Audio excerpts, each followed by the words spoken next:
마가복음 11장 12절로 19절까지의 말씀 한 목소리로 합독하시겠습니다.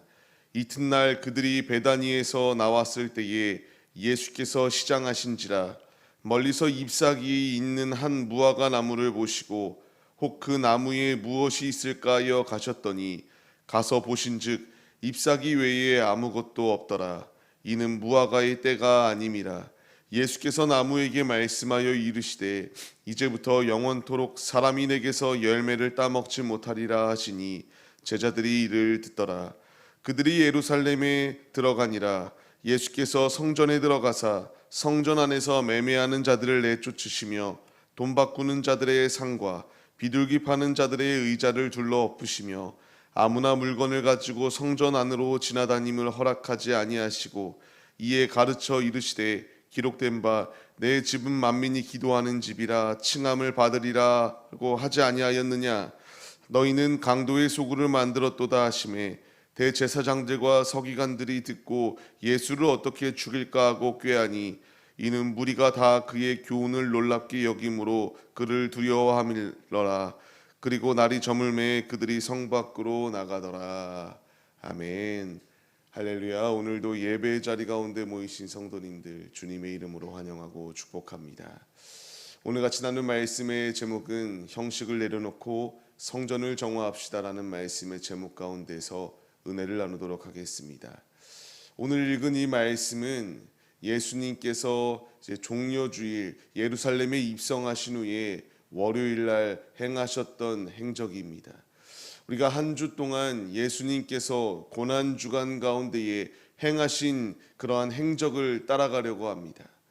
오늘 읽었던 말씀과 같이 예수님께서 이제 예루살렘에 입성하신 후에 행하셨던 행적들을 보게 되면은 잘못된 것을 바로잡으시기 위한 주님의 그 사역들을 발견할 수 있게 됩니다. 우리는 이 말씀 가운데서 우리도 이 주님께서 하시고자 행하였던 모든 모습을 본받는 모습이 우리 가운데 있어야 됩니다. 주님이 우리에게 주시는 말씀, 주님이 우리에게 주시는 이 모든 것, 십자가를 짊어지시고 이제 죽음의 자리 가운데 한 발자국 한 발자국 나아가시면서도 하나님의 자녀들이 바른 길을 가기 간절히 소망하시며 그 길을 가기 위하여 몸소 말씀 가운데에서 우리에게 교훈의 말씀을 더하여 주십니다. 우리가 오늘 말씀을 통하여 두 가지를 통하여 교훈의 말씀을 받고자 합니다. 첫 번째로 주님께서 우리에게 주시는 교훈입니다. 형식이 아닌 신실함으로 나아가야 된다는 것을 주님이 우리에게 말씀하시고 있습니다. 우리는 이 말씀 가운데서 교훈을 얻어야 됩니다. 주님은 무화과 나무를 보셨습니다. 아무 의미 없이 무화과 나무 가운데에 너는 이제 열매를 맺지 못할 것이다. 이것을 말씀하셨던 것이 아닙니다. 지금 이 무화과 나무를 책망하셨던 분명한 이유가 있다는 것을 말씀해 주세요. 왜 이 무화과 나무를 이와 같이 책망하실 수밖에 없었는가? 지금 겉모습은 입이 무성하였거든요. 그런데 속 안에 열매가 아무것도 없었던 것이 그 모습입니다. 이것은 유대인들의 모습을 지적하는 거였습니다. 그것은 외형적으로는 굉장히 신실한 믿음의 모습이 있는 것처럼 보입니다.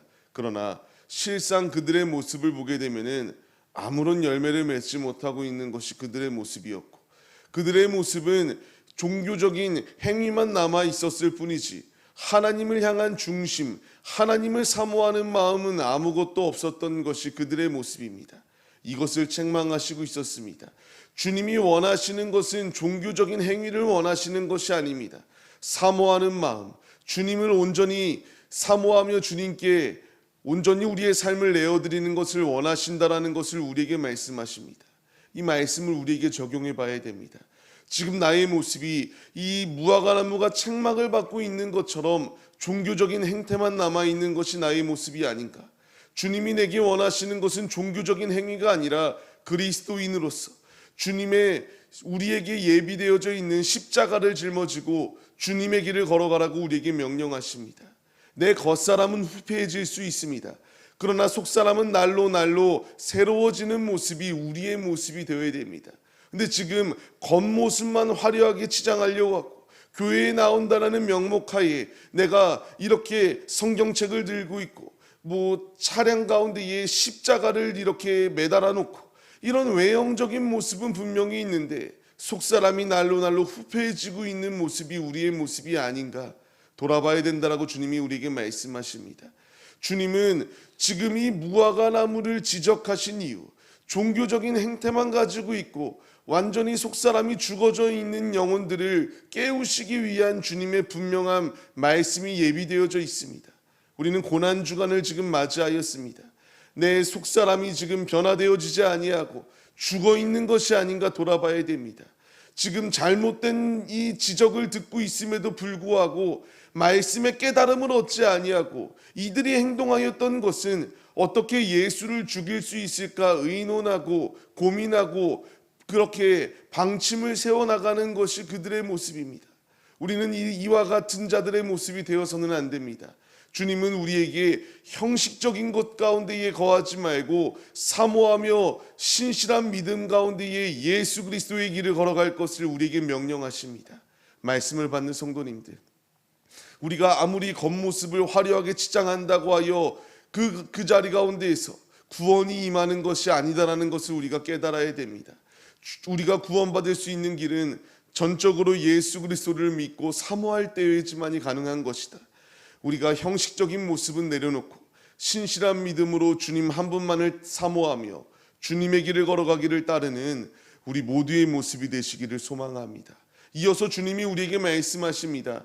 만민이 기도하는 집을 더럽혀서는 안 된다라는 것을 우리에게 말씀하시고 있습니다. 이때 당시에 이들의 모습을 우리가 생각해 봐야 됩니다. 성전 안에서 매매하기 시작하였습니다. 돈 바꾸는 자들과 비둘기 파는 자들의 의자를 엎어버리셨다라고 말씀하시는데, 이때 당시에 돈 바꾸는 자들은 로마의 화폐를 유대 화폐로 바꾸는 그 과정 가운데서 우리가 은행 가운데서 환전할 때에 그 환전 수수료가 있는 것처럼 이들이 이 가운데서 돈을 착취하기 시작합니다. 하나님이 세우신 그 성전 가운데서 서로 이렇게 이득을 취하였던 모습이 그들의 모습입니다. 비둘기 파는 자들 역시 마찬가지였습니다. 그때 당시에 이제 제사를 드려야 되는데 가장 값싼 그러한 동물이 비둘기였습니다. 소나 양이나 이런 귀한 것을 드려야 되는데 가난한 자들은 이런 것을 드릴 수 없었어요. 가난한 자들이 드릴 수 있는 가장 저렴한 것이 비둘기였는데 이것조차도 값비싸게 불러서 많은 이들의 마음을 아프게 하였다. 지금 주님이 이것을 지적하고 있습니다. 교회는 이렇게 매매하고 이득을 보는 자리가 아님에도 불구하고 이들은 자신들의 이득을 위하여 이 자리 가운데에서 이와 같이 자리를 펴고 그 가운데서 오는 이들에게 이익을 창출하려고 하였던 모습이 그들의 모습입니다. 주님은 정확히 지적하십니다. 이곳은 이와 같이 사고 파는 곳이 아니다. 우리 하나님께서 예비하여 주신 이 집은 만민이 기도하는 집이다라는 것을 분명하게 말씀해 주십니다. 우리는 이 말씀 가운데 깨달음을 얻어야 됩니다. 지금 움직이는 교회로 우리가 부름을 받았거든요. 내 집은 기도하는 집이다라고 주님이 말씀하시는 것처럼 외형적인 교회도 기도하는 집이 되어야 되고 나의 내면도 주님을 예배하는 삶, 나의 내면도 주님께 기도하는 기도의 자리 가운데 거해야 된다는 것을 우리에게 말씀하시고 있습니다. 근데 지금 이 말씀을 받는 우리들의 모습이 과연 내가 지금 주님을 모시고 기도하는 집 가운데에 사모하며 주님께 나의 삶을 내어드리고 있는 것인가? 아니면 이 외형적인 자리 가운데에 모여서 사고 파는 자들과 같이 내 개인적인 이익을 위하여 삶을 살아가는 모습이 우리의 모습이 아닌가 돌아봐야 됩니다. 주님이 내게 원하시는 것은 이와 같이 세속적인 것 가운데 빠져서 주님을 완전히 잃어버리고 자신의 이익만을 위하여 사는 개인주의자들을 비판하십니다. 내가 지금 이와 같은 개인주의자가 아닌지, 주님은 뒷전으로 내팽겨치고 나를 위하여 삶을 살아가고 있는 모습이 우리의 모습이 아닌가 돌아봐야 된다라고 주님이 말씀하십니다. 말씀을 받는 성도님들, 우리는 고난주간을 맞이하고 있습니다. 예수님께서 월요일 날 행적하셨던 것은 성전을 청결하게 정화하는 사역을 하셨습니다. 움직이는 교회로 부름을 받은 우리의 심령을 정화해야 됩니다. 우리의 더러운 모습들을 정화해야 됩니다. 주님이 내 안에 있는 더러운 모습들, 이 외형적으로 잎사귀만 무성이 난 이 무화과 나무와 다를 바가 없는 나의 모습 가운데서 모든 더러운 모습은 내려놓고 오직 예수 그리스도 한 분만을 바라보며 주님의 길을 걸어갈 것을 우리에게 명령하시고 있습니다. 귀 있는 자는 들을지어다라고 주님이 우리에게 말씀하십니다.